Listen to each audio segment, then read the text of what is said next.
Listahan ng mga specific ancillary duties for teachers, non-teaching staff, and principal, ang DepEd Order No. 2.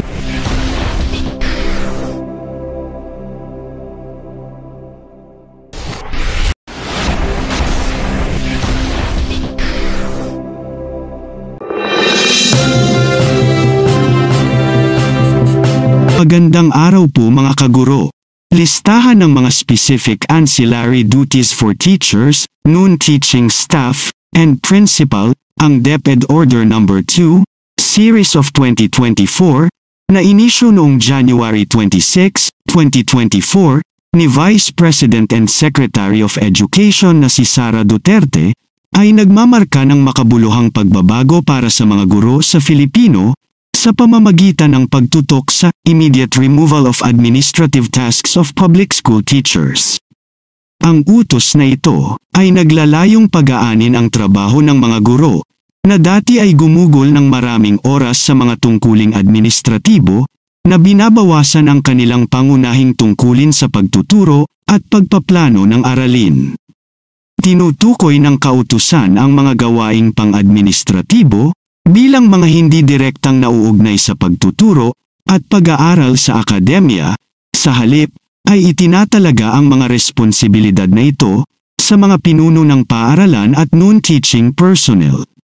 Binabalangkas nito ang mga estratehiya para sa mabisang pagpapatupad tulad ng pag-cluster ng mga paaralan para sa suportang pang-administratibo, paglilipat ng mga gawaing pang-administratibo mula sa mga guro patungo sa naangkop na kawani, at pagkuha ng mga karagdagang tauhan kung kinakailangan.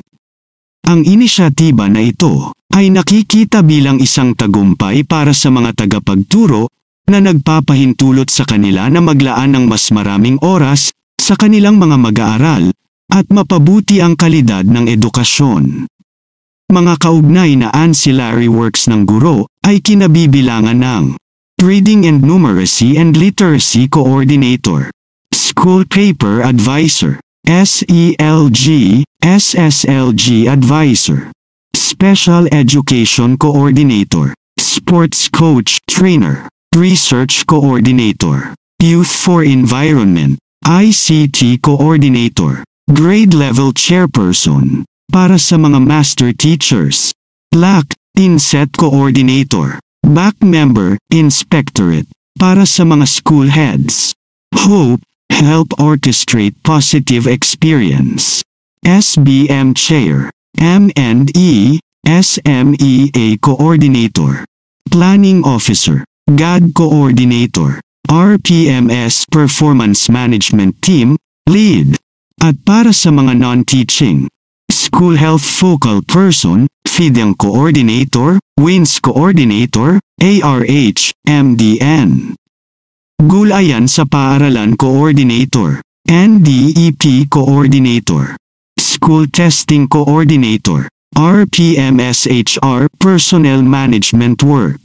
LR, Laboratory, Library Custodian. Property Custodian, School Facilities. Back Secretariat, Finance Officer, Oplan Balik Eskwela Coordinator, External Partnership Focal Person, ASP, Brigada Eskwela, Special Events. DRRM Coordinator. At Registrar Designate, Records Officer, LIS EBEIS Coordinator. Ang DepEd Order No. 2, Series of 2024, ay isang malaking pagbabago para sa mga guro sa Pilipinas. Dati, ang mga guro ay kailangang gumawa ng maraming papeles at iba pang mga trabaho na walang kinalaman sa pagtuturo.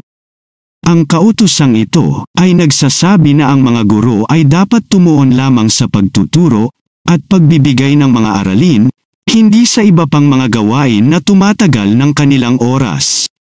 Ito ay tulad ng pagsasabi na ang mga guro ay dapat gugulin ang kanilang oras sa paggawa ng kanilang pinakamahusay na magagawa, pagtulong sa mga mag-aaral na matuto ng mas mahusay.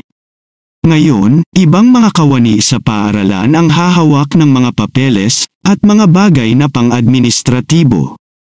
Magandang balita ito dahil nangangahulugan ito na ang mga guro ay maaaring gumugol ng mas maraming oras sa pagtuturo, paghahanda ng mga aralin, at pagtulong sa mga estudyante. Maaari nitong gawing mas mahusay ang paaralan para sa lahat, kung saan ang mga mag-aaral ay higit na natututo, at ang mga guro ay nakakaramdam ng mas masaya at hindi gaanong stress tungkol sa kanilang mga trabaho. Kung meron man kayong mga komento tungkol sa mga isyong ito, maaari kayong magbigay ng mga reaksyon sa comment section na makikita sa ibaba ng bidyong ito. Maraming salamat, at kung ikaw ay interesado ng mga bidyong tulad nito, mangyaring suportahan ang channel na ito sa pamamagitan ng pagpindot ng like, pag-share ng mga video, at kung bago ka pa lang sa channel na ito, please subscribe sa channel na ito at pindutin ang notification bell at piliin ang all upang maabisuhan ka para sa mga paparating pang mga videos.